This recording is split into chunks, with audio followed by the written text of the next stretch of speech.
Okay. Hyderabad యూనివర్సిటీలో ఈరోజు యాజమాన్యంతో చర్చించడం జరిగింది. కాబట్టి ఇక్కడ ఉన్నటువంటి కార్మికుడికి యాక్సిడెంట్ జరిగింది, వర్క్మెన్ కాంపెన్సేషన్ యాక్ట్ ప్రకారం మీరు చెల్లించాలన్నప్పుడు ఇప్పుడు చెప్తా ఉంది మేనేజ్మెంట్ ఏంటంటే వారికి ఈఎస్ఐసి కార్డు ఉంది అని. కాబట్టి ఈఎస్ఐసి కార్డు ఉన్నట్లయితే వారిని ఈఎస్ఐసిలో అడ్మిట్ చేసినట్లయితే వారి ఉన్నంతకాలం వారికి నెల నెల పెన్షన్ ఇవ్వడం జరుగుతుంది ఈఎస్ఐసి కార్పొరేషన్కి వెళ్ళి. కాబట్టి ఇక్కడ ఉన్నటువంటి యాజమాన్యం, ఇక్కడ ఉన్నటువంటి కాంట్రాక్ట్ లేబర్ ఏదైతే ఉన్నారో వారికి మాత్రమే పంచింగ్ సిస్టమ్ అనేటువంటిది పెడతా ఉంది తంబు. కాబట్టి పర్మనెంట్ వర్కర్స్కి మాత్రం తంబింగ్ సిస్టమ్ లేదు. కాబట్టి ఈరోజు పెడితే యూనివర్సిటీలో యూనిఫామ్గా అందరికీ పెట్టాలనేటువంటిది భారతీయ మజ్దూర్ సంఘ్ డిమాండ్ చేస్తూ ఉంది. కాంట్రాక్ట్ లేబర్కి పెట్టి పర్మనెంట్ వర్కర్కి పెట్టకపోవడం అనేది అడగడం కూడా యాజమాన్యానికి నచ్చట్లేదు ఇక్కడ. కాబట్టి మన అందరం ఆలోచించాల్సినటువంటి అవసరం ఉంది.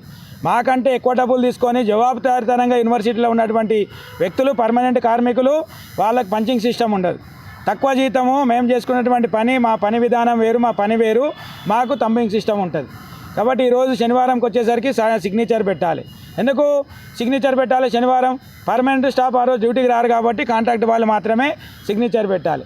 అంటే యూనివర్సిటీలో ఒక్కొక్కరికి ఒక్కొక్క రకమైనటువంటి రూల్స్ ఉండడం అనేటువంటిది అటెండెన్స్లో మేము ఎక్కడ చూడలేదు.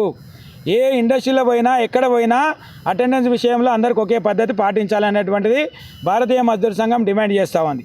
ఇక్కడ ఉన్నటువంటి మా యొక్క బిఎంఎస్ ప్రతినిధులు అంటే ఆఫీస్ బేరర్లని ఆ యొక్క విషయం అడిగినందుకు డిసిప్లిన్ వాతావరణం చెడగొడుతున్న నెపంతో వాళ్ళందరికీ కూడా షోకాజ్ నోటీసులు ఇచ్చింది.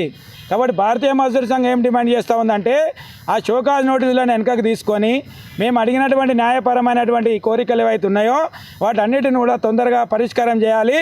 లేదా 23వ తారీఖున లేబర్ డిపార్ట్మెంట్లో వచ్చి మరి ఆన్సర్ చేయాలి.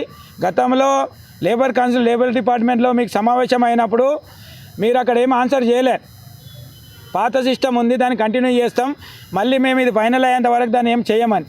ఆ లోపుగానే ఇక్కడ ఉన్నటువంటి రిజిస్టర్లన్నీ కూడా తీసేయడం, వీళ్ళందరూ కూడా పంచి కొడతారా అనేటువంటిది ఒక ఎగ్జామినేషన్ లెక్క, వీళ్ళని ఒక ఎక్స్పెరిమెంట్ లెక్క వాళ్ళు ఇదంతా కూడా చీటింగ్ అనేటువంటి చేస్తారు. ఈ సమస్య న్యాయమైనది కాదు. కాబట్టి మీరు లేబర్ డిపార్ట్మెంట్లో 23వ తారీఖు వచ్చిన తర్వాత దీని మీద విస్తృతంగా యూనియన్తో చర్చించి ఒక నిర్ణయానికి వచ్చిన తర్వాత మీరు దీని మీద నిర్ణయం చేయాలి. కాబట్టి ముందుగా చేయడం అనేటువంటిది ఇది నేరం. కాబట్టి దీన్ని భారతీయ మజ్దూర్ సంఘ్ ఖండిస్తూ ఉంది. మీరు ఈ రకంగా చేసినట్లయితే ఈ యొక్క కాంట్రాక్ట్ కార్మికులందరికీ న్యాయం జరగడం కోసం భారతీయ మజ్దూర్ సంఘం వీళ్ళ వెనకాల ఉంటుంది, ఇలా కండగా ఉంటుంది. కాబట్టి సమ్మె చేయడానికైనా ఈ యూనివర్సిటీలో మేము వెనకపోము. భారతీయ మజ్దూర్ సంఘ్ సిద్ధాంతం అది కాదు సమ్మెలోకి వెళ్ళడం. చర్చల ద్వారా పరిష్కరించాలనేటువంటిది ఈరోజు మీకు తెలియజేశాం. కాబట్టి మీరు భారతీయ మజ్దూర్ సంఘంగా మా యొక్క వైపు నుంచి మేము ఈ యొక్క యూనివర్సిటీ సాఫీగా జరగాలి, మంచిగా ఉండాలి, ఎడ్యుకేషన్ ఇన్స్టిట్యూట్ అనేటువంటి మా యొక్క కోరిక. కానీ మీరు లేనిపోని అన్ని విషయాలు కేవలం యూనియన్ పెట్టుకురనే ఉద్దేశంతో ఆ సాకుతోని వీళ్ళని సతాయించి ఇబ్బంది పెట్టి నోటీసులు ఇచ్చి భయపెట్టించి యూనియన్ లేకుండా చేయాలనేటువంటిది ఏదైతే చేస్తారో దీన్ని బిఎంఎస్ ఖండిస్తూ ఉన్నది. కాబట్టి మీరు ఈ యొక్క హరాస్మెంట్ అనేటువంటిది ఉపసంహరించుకొని గచ్చుకోవాలనేటువంటిది మా యొక్క డిమాండ్. మీరు కనుక అట్లనే కనుక వెళ్ళినట్టయితే మేము దేనికైనా సిద్ధంగా ఉన్నాం. మీరు దీన్నే మీరు బాధ్యత వహించాల్సి ఉంటుంది అనేది మరొకసారి భారతీయ మజ్దూర్ సంఘ్ రాష్ట్ర శాఖ వైపు నుంచి తెలియజేస్తా ఉన్నాను. భారత్ మాతాకి భారత్ మాతాకి. కార్మికుల ఐక్యత, కార్మికుల ఐక్యత. యూనివర్సిటీ ఎంప్లాయీస్ యూనియన్ జిందాబాద్. ఇట్లా వర్క్ చేస్తున్నాను. 22 సంవత్సరాలు నేను వర్క్ చేస్తే నాకు ఇచ్చిన బహుమతి ఇది. యూనివర్సిటీ నాకు షోకాస్ నోటీస్ ఇచ్చింది. అంటే సిన్సియర్గా వర్క్ చేస్తే షోకాస్ నోటీస్ ఇచ్చింది. అంటే దీన్ని బట్టి మీరు అందరూ మిత్రులారా అందరూ బాగా గమనించాల్సిన విషయం ఏంటంటే ఏదైతే యూనివర్సిటీలో కాంట్రాక్టర్లకు అన్యాయం జరుగుతుందో దాని మీద ప్రశ్నిస్తే ఈ షోకాస్ నోటీస్ ఇస్తారా?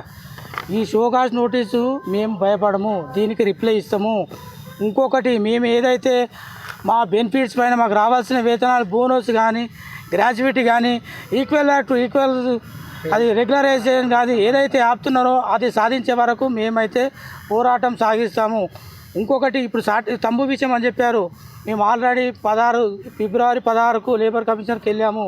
వెళ్ళినప్పుడు మన యూనివర్సిటీ అడ్మినిస్ట్రేషన్ ప్రిన్సిపల్ వాళ్ళు వచ్చారు. వాళ్ళు అక్కడ వచ్చినప్పుడు ఆయన కమిషనర్ ఏమని చెప్పాడు, మీరు ఎవరు అంటే సార్ మేము అడ్మినిస్ట్రేషన్ ఆఫీసర్స్, మీకేం సంబంధం, వాళ్ళు కాంట్రాక్ట్ వర్కర్స్లు ఉన్నారు కదా, మీకేం సంబంధం, మీరు కాంట్రాక్ట్ని తీసుకొని రండి, వాళ్ళతోనే మేము పరిష్కరిస్తామని చెప్పాడు. మళ్ళీ మార్చి 16కి మళ్ళీ వెళ్ళాం. మళ్ళీ మార్చి 16కి వెళ్తే వీళ్ళు ఎవ్వరు రాలేరు.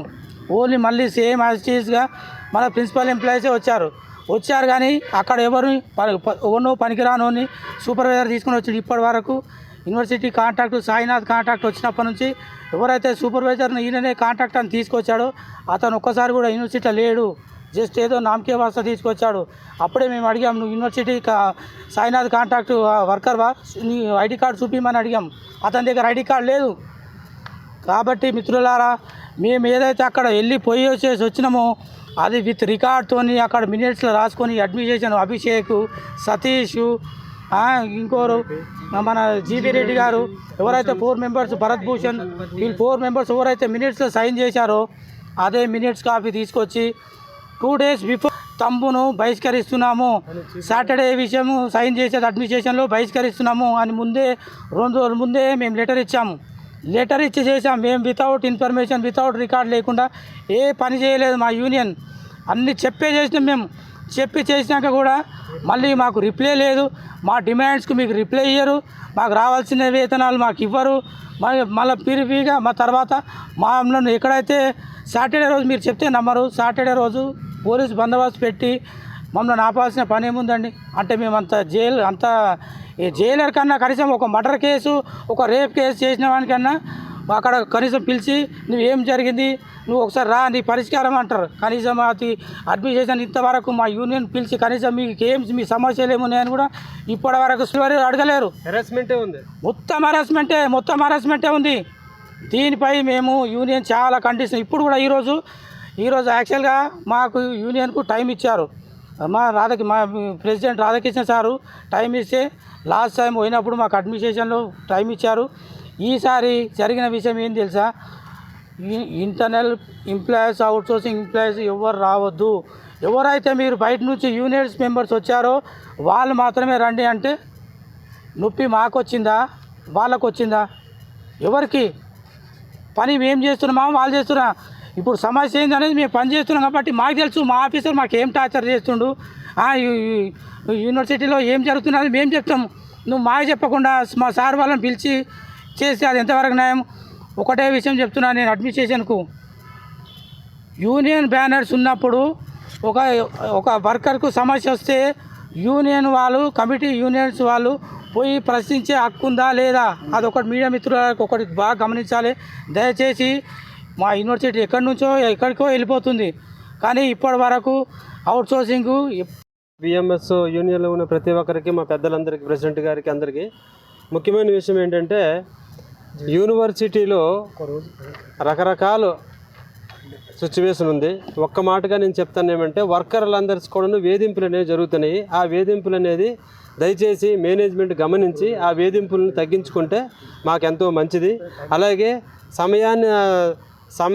సమయానికి కావలసిన వేతనాలు ఖచ్చితంగా సమయానికి రావాలి, అవి రావట్లేదు. అలాగే మాకు 10 నుంచి 20 సంవత్సరాల వరకు వర్కర్స్ పనిచేస్తున్నారు కానీ ఎవరికి ఏమీ లేదు. బోనస్గా షోకేస్ నోటీసులు మాత్రం ఇచ్చారు. ఆ షోకేస్ నోటీసులు అనేది ఖచ్చితంగా వెనక్కి తీసుకోవాలి, లేకపోతే చాలా ఉధృతం అనేది జరుగుతుంది ఇక్కడ యూనివర్సిటీలో ప్రతి ఒక్కరు. అలాగే మెస్సల్లో కూడాను వర్కర్స్కి ఏం జరిగినా మేనేజ్మెంట్ పట్టించుకోవట్లేదు. ఇప్పుడు మెస్ వర్కర్స్కి పర్టికులర్గా తంబ అనేది పెట్టారు. ఆ తంబ పెట్టడానికి గల కారణం ఏంటి? ఏమీ చెప్పట్లేదు. వాళ్ళకి ఏది నేస్తే అదే చేస్తున్నారు. చెప్పకుండా చేయకుండా రిజిస్టర్లు పట్టుకెళ్ళిపోయారు. ఎందుకు పట్టుకెళ్ళారో తెలియదు. మరి ఇప్పుడు ఆ రిజిస్టర్లో ఎవరు వెనక్కి రావాలి, కంపల్సరీగా రిజిస్టర్లు హాస్టల్ ఏ హాస్టల్స్ ఉన్నాయో హాస్టల్ అన్నిటికీ కంపల్సరీ రావాలి, లేకపోతే ఎవరు కూడా వర్క్ చేయరు, బంద్ చేస్తారు. అది మాత్రం మీరు గుర్తించాలి. వర్కర్స్కి ఎందుకు మీరు అంత ఇబ్బంది పెడుతున్నారు? వాళ్ళ ప్రాబ్లం ఏముందో ఆ ప్రాబ్లం పరిష్కారం చేయట్లేదు. మీరు అందరికీ పెట్టండి, తంబ పెడితే వీళ్ళకేట వాళ్ళకేట ఏమా వాళ్ళ దగ్గర రెగ్యులర్ ఎంప్లాయీలకి ఒక్కొక్కరికి ₹1,00,000 జీతం ఉంది, వాళ్ళకి మాత్రం తంబు లేదు. ₹15,000 జీతం ఉన్నోడికి మాత్రం తంబు ఉంటుందా? తంబు ఉంటే యూనిఫామ్గా అందరికీ పెట్టండి. యూనివర్సిటీలో అందరికీ ఖాళీ కాంట్రాక్టర్ వర్కర్స్కి ఓన్లీ సీపోర్ట్ ఆఫీస్లోనే పడుతుంది, అంతే. వాళ్ళు రెగ్యులర్గా రావట్లేదని. మరి వీళ్ళు రెగ్యులర్గా వస్తున్నారా? వాళ్ళకి మీరు అడగలేరా? ఎందుకు? వాళ్ళ యూనియన్ తరపున వచ్చి మీకు భయపెట్టిస్తారని. అంతే. మేము ఏం చేస్తున్నాం? మేము టెంపరీ వర్కర్స్ అంతే మీకు టీ క్లాస్తో సమానం అయిపోయింది. పని మాత్రం చేయించుకుంటారు. మేము వచ్చి మీ దగ్గర మాట్లాడతామంటే మాట్లాడిపించడానికి మాకు అవసరం లేదు. వాళ్ళు బిఎంఎస్ యూనియన్ నుంచి ఎవరైతే ముఖ్యమైన వ్యక్తులు వచ్చారో వాళ్ళతోనే మేము మాట్లాడతాము. మాట్లాడిన వాళ్ళు వచ్చి పనిచేస్తారా? వర్కర్స్ పనిచేస్తారా? మీరు గమనించాలి. ఇన్ని సంవత్సరాల పాటు మీకు ఎక్స్పీరియన్స్ ఉంది. ఏం మీరు మాట్లాడామనేసి మళ్ళీ మాకు షోకేస్ నోట్లు పంపిస్తారు. అంతేకాదు మీరు చేయవలసింది, మీరు ఏదైనా చేయండి, వర్కర్స్కి మాత్రం ఇబ్బంది పెట్టకండి. సాటర్డే కంపల్సరీగా అడ్మినిస్ట్రేషన్ బిల్డింగ్లో మేము సైన్ చేయము. మీరు ఎవరికి చెప్తారు చెప్పండి. కాంట్రాక్టర్ పెట్టాడు అది ఇది కాదు, రిజిస్టరే సైన్ చేసి పెట్టారు 2024లో.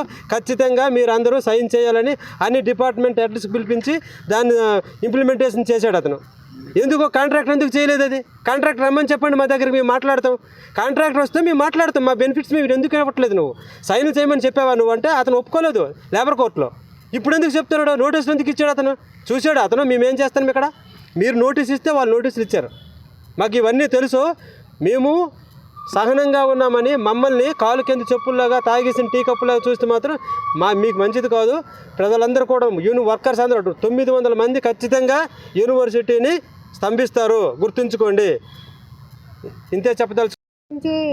ఇక్కడ హౌస్ కీపింగ్ సూపర్వైజర్గా చేస్తున్నానండి. కానీ అప్పటి నుంచి ఏమీ బయోమెట్రిక్ అనేది లేనే లేదు. మాకు గత 6-7 ఏళ్ల నుంచి మాకు 6 నెలల నుంచి బయోమెట్రిక్ పెట్టారు. అదేదో 210 మంది ఉన్నారు హౌస్ కీపింగ్ వర్కర్స్, కానీ కేవలం 69 మందికి మాత్రమే పెట్టారు. అది ఎంతవరకు న్యాయము? పెడితే యూనివర్సిటీలో ప్రతి ఒక్కరికి పెట్టాలి, లేదు అంటే మేము కూడా బహిష్కరిస్తున్నాం అది.